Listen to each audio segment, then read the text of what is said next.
Hello everyone, welcome to our Let's Play series of Torment, Tides of Numenera. This is Colonel RPG as usual, and I'm very happy that I chose to join me today as we look for, well, we're looking for Ovi, really. At this point, that's our only only hope of finding a way for Rin to go back home. But, what was that sound?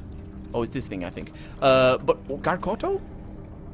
We've heard his name before. Last episode we were talking to this guy over here, and it's just a trash collector or something. Maybe we shouldn't keep doing this. Who wants to go home? Says that guy. Oh, this is the the katana. So I was right. You need to get in through another place. That's the reason why we came here. This is because of the katana.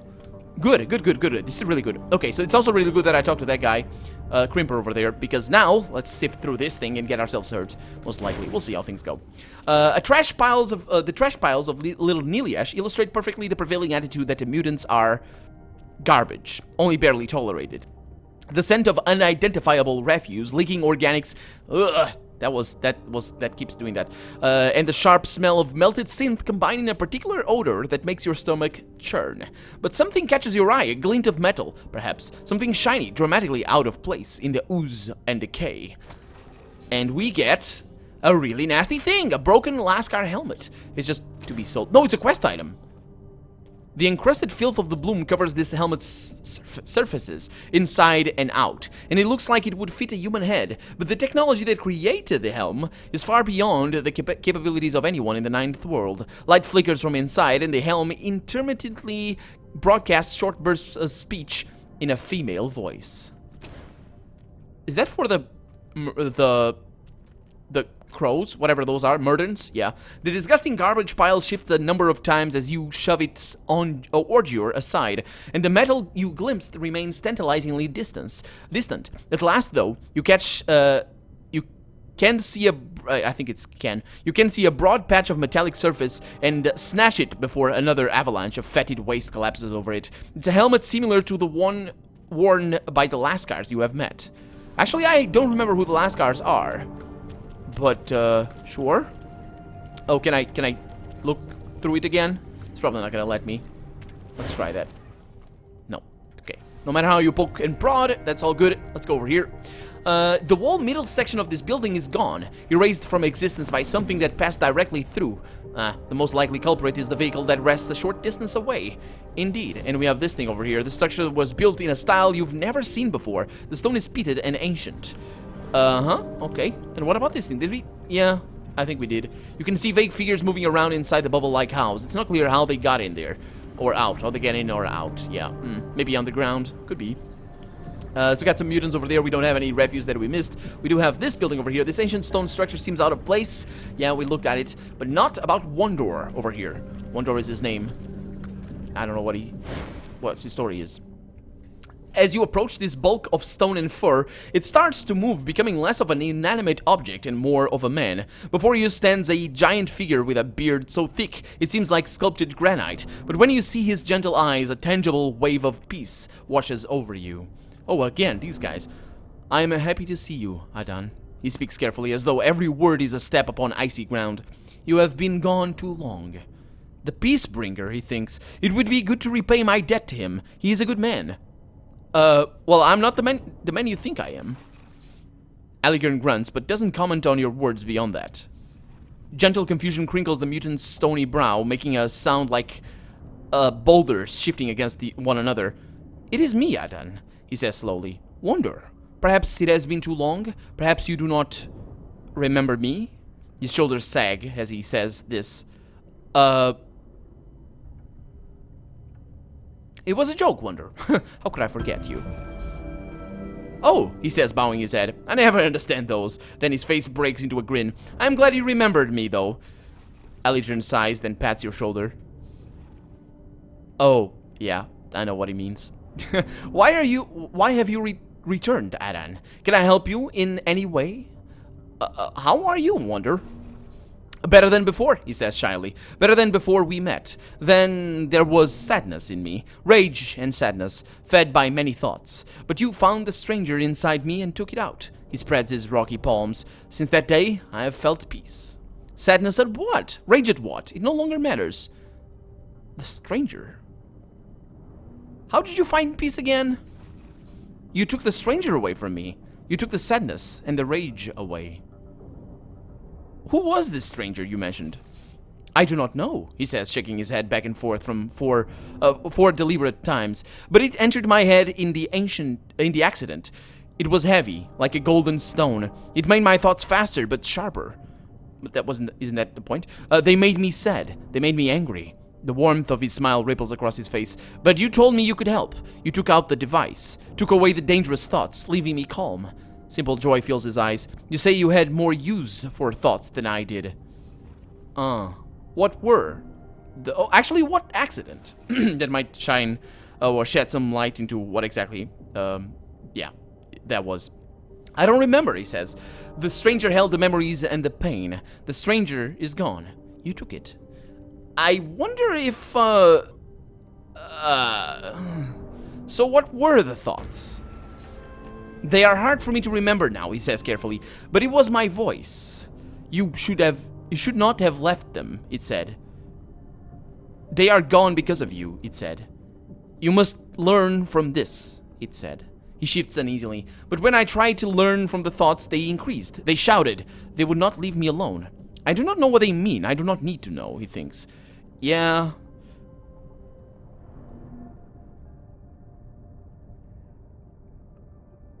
Oh. Oh.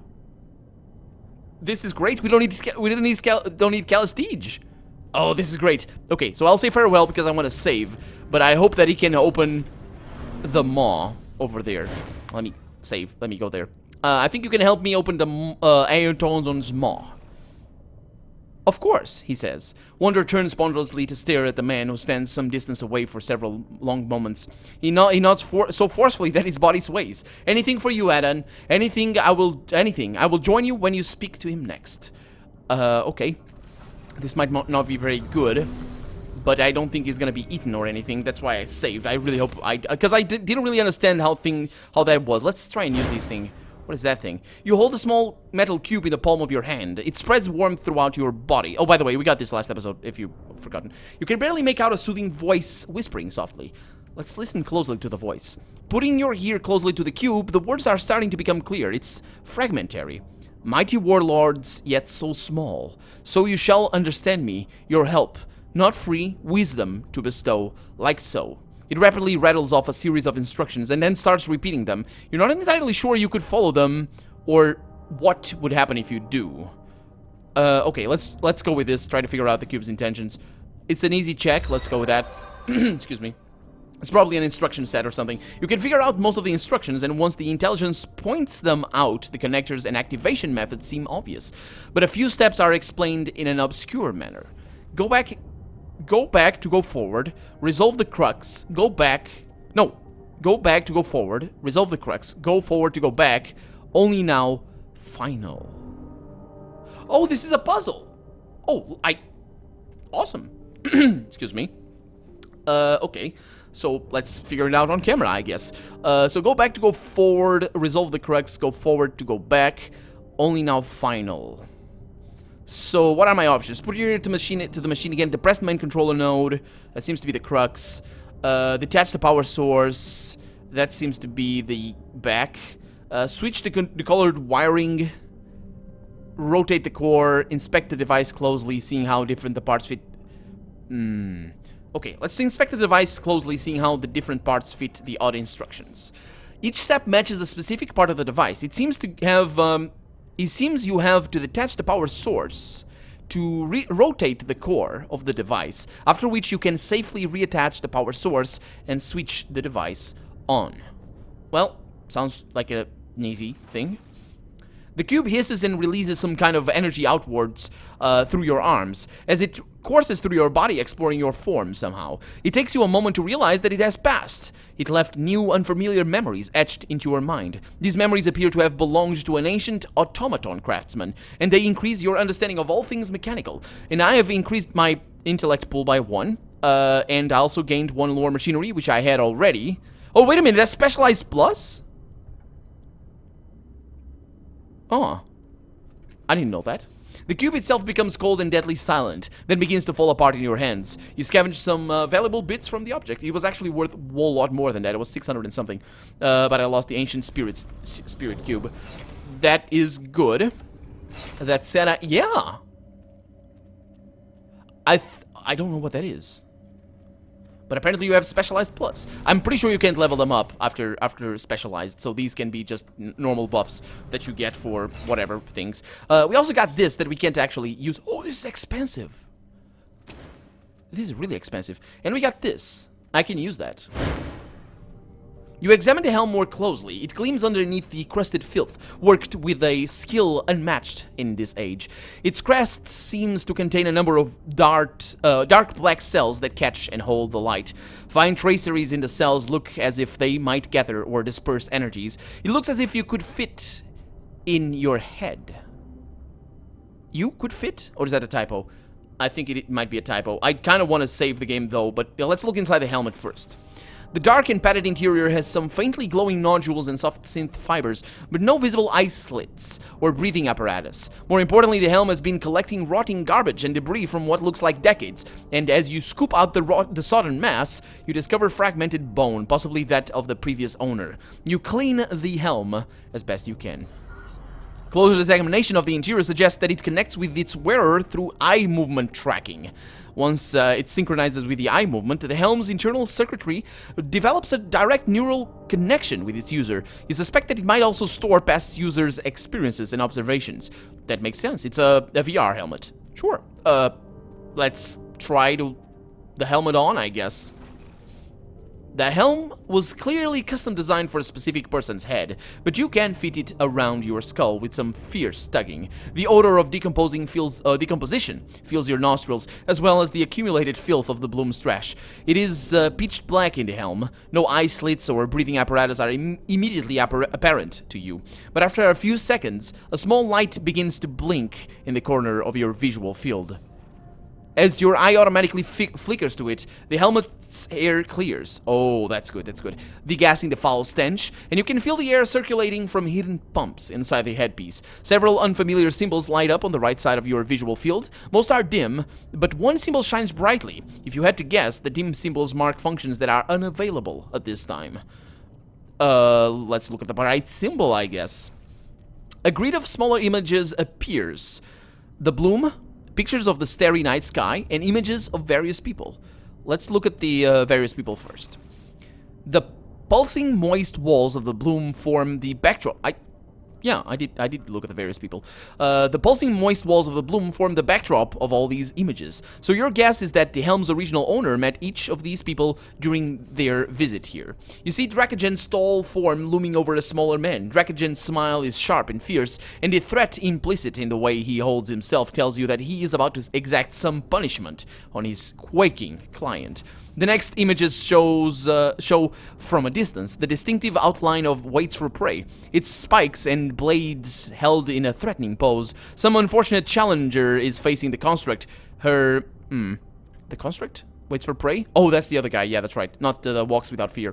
Her electrified blade looking pitifully inadequate to the task. The final image is that of 3 human men. One of them holds a lofted, jagged piece of strong glass, its end bloodied. The owner of the helm holds up a hand to ward off another blow. Blood gouts in the air. Lovely. What about the Bloom? Among the many images here, you see several that depict places you have been, though their particulars have changed since these images were captured. You suspect that years have passed. The first image is of the vast interior chamber, its pathways and tendrils sprawling across the empty spaces. You see foul gases curling from the depths, a row of shops and upwardly built homes, and caravans pulled by a Nin traversing the strands. The courtyard outside the Memovita's fortress seems subtly different, and you look at it for a moment before two observations strike you. First, the uniforms of the guards are quite different from those who serve the current Memovita. You also notice that this image was taken from where the Katena's wreckage sits now. The area still looks as dingy and dangerous, but the lack of the Katena makes the space seem more open, less oppressed.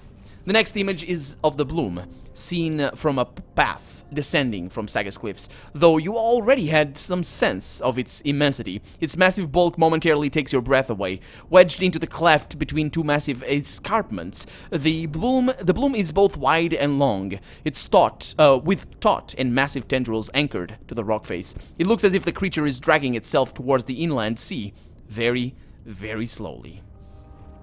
The final images in this collection depict little Niliash, but not as you know it. Most of the people you see are ordinary humans. Gargoto's great tank is nowhere to be seen. The piles of trash are smaller, and the ancient stone buildings still serve as habitations, though an aura of squalor and disrepair taints the place. You can almost smell the garbage. It seems nearly idyllic in comparison to the current reality. These images must be at least a decade old.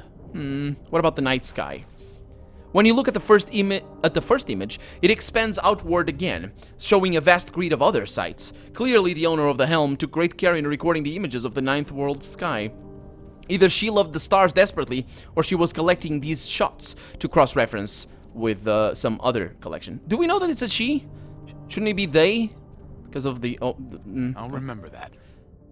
I have found something, the helm's former owner says. Must be certain. Must return to the anchorage and compare new data with the navigational cortex's archives. Okay.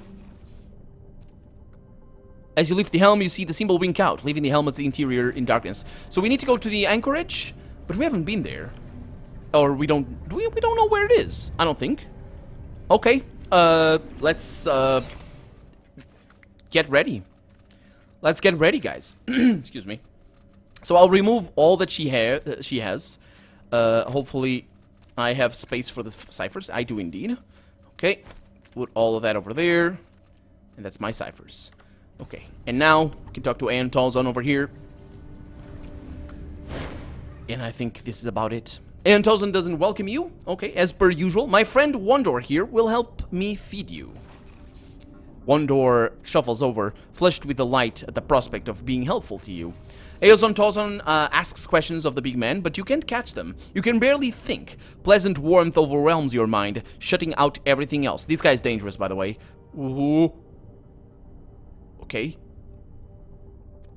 That's all going well. The maw peels open. You squint as a sudden bright light filters into the darkness of the bloom. You breathe involuntarily as a sharp, pungent smell strikes your nostrils. As your eyes adjust, you see green, grass, bushes, and trees. So many trees. It seems like Aon Talzon isn't even there anymore. Just this window into another world.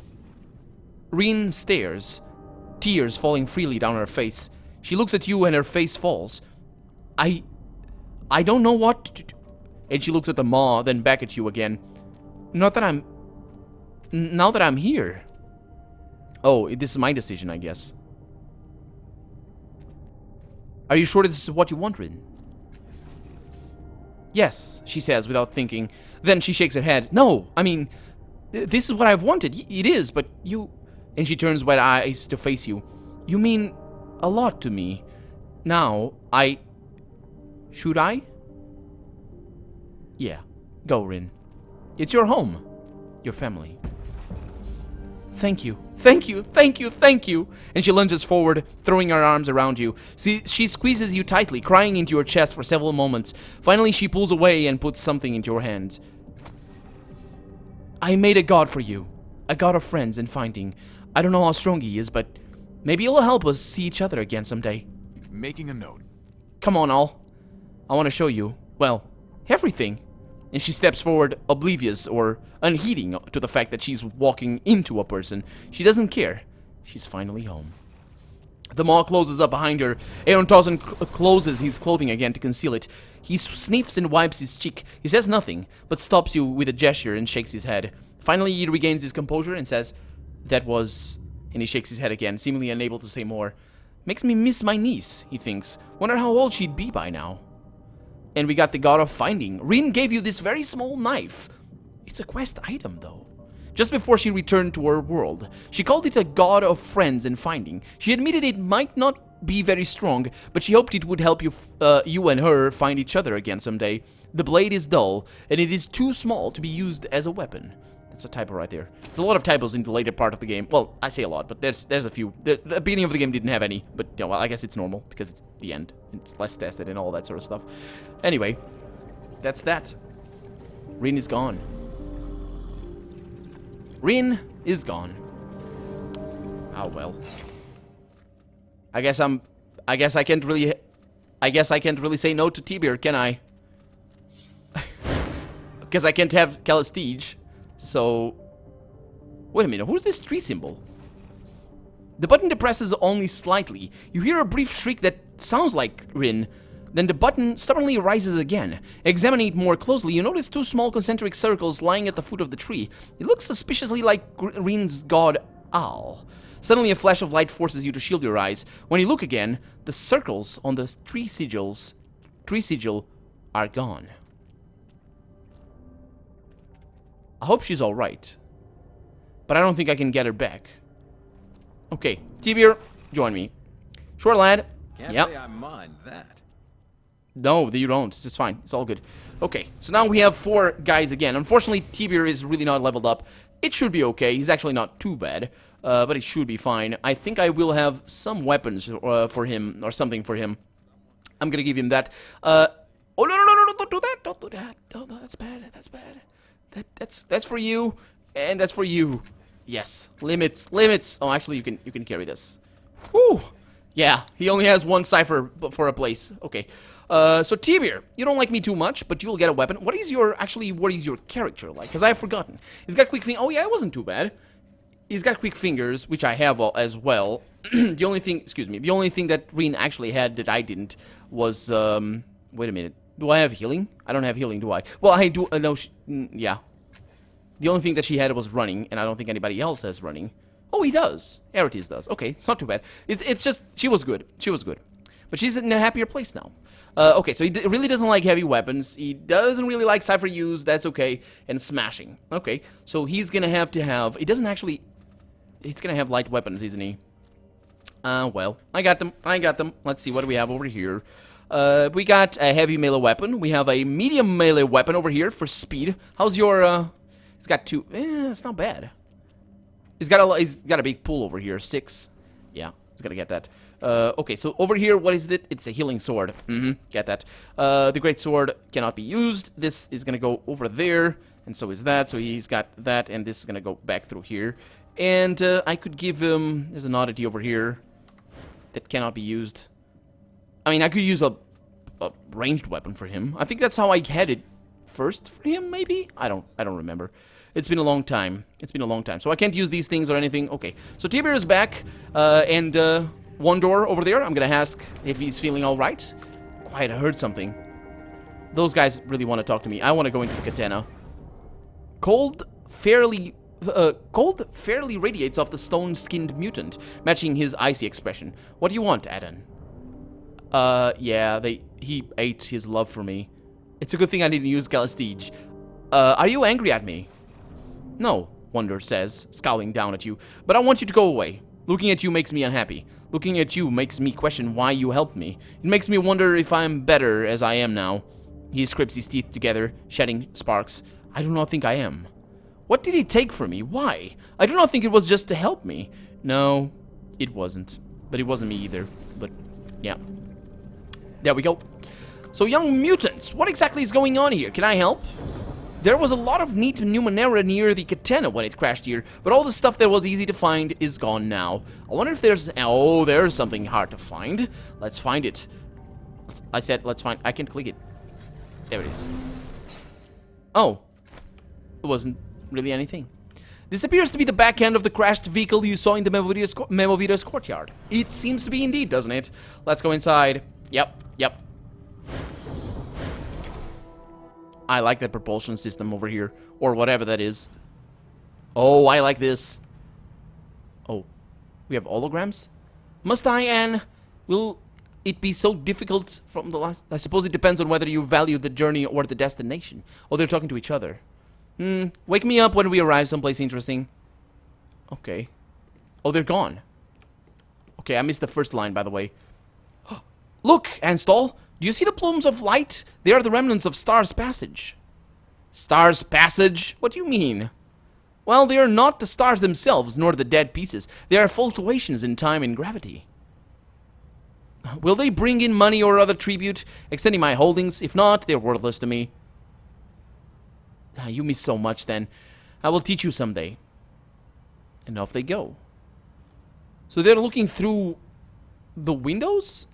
What's the latest news of Tornura? You haven't heard? This is delicious. She's not pregnant. She's going to sprout.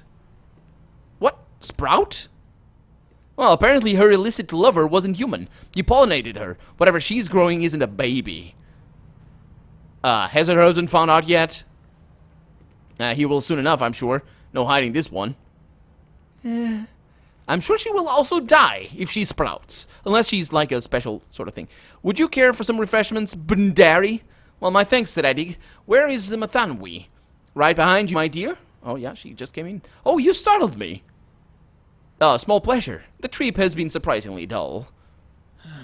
This is time better spent pantsless and drinking. Look, Anstall. Yeah, okay, so they're going around. Shut up, Tibir. I mean, we don't have Rin in here anymore, but then again, I'd rather not. Let's not. Otherwise, I'm not sure what Eridis would do. I mean, he's crazy enough as he is, let alone if he drinks, and if he's pantless. But anyway, let's see what this is. Embedded in the metal wall is a complicated display. A number of charts seem to track positional variables. Unfortunately, the text is in a language you've never seen before, so you can't discern anything more. Okay, so these guys are all doing their ghostly things of... They're just holograms, I suppose. I'm not really sure why they're here. They might be more than holograms, to be honest. Let's see what we get out of here. We have ourselves an oddity, a Cine. A cloak of deepest purple ripples with a life of its own. Upon donning the cloak, the wearer is instantly overwhelmed by a blissful state of relaxation and contemplation, as if undergoing vigorous deep tissue massage. Or massage, or whatever. That sounds amazing. Why is it not usable? Why is it why I can't how are you crazy? That thing is the best. Anyway, we got the propulsor machine or whatever this is. This device appears to be one of the engines that once drove this vehicle. Yeah, I figured it would be. And that thing is a usable thing. There's also a pickable thing over here. And I suppose that's the end of the memo video. Oh, we got gloves. Telling or telling? This odd pair of gloves, made out of thick brown leather-like material, feels comfortable and springy. Half icosahedral? Sure. Metallic studs are mounted on the knuckles. Very shiny and perfectly smooth, they appear to be made out of chromium and feel lukewarm to the touch under any conditions. This is something that doesn't matter, I think. It's an oddity, that's why it's not usable. Yeah, it's very expensive though, so that's good. It's really good. And over there, the passageway leading to the next segment of the vehicle is blocked by debris. This is as far as you'll be able to go. Okay, well, I think that's only one thing left for us to do then. Well, end the episode because we're out of time. So I'm Colonel RPG, and this has been Torment, Tides of Numenera. I really hope you've enjoyed it, and if you did, go ahead and leave a comment, like the video. But above all, thank you so much for watching, and I hope I'll see you next episode. Bye-bye!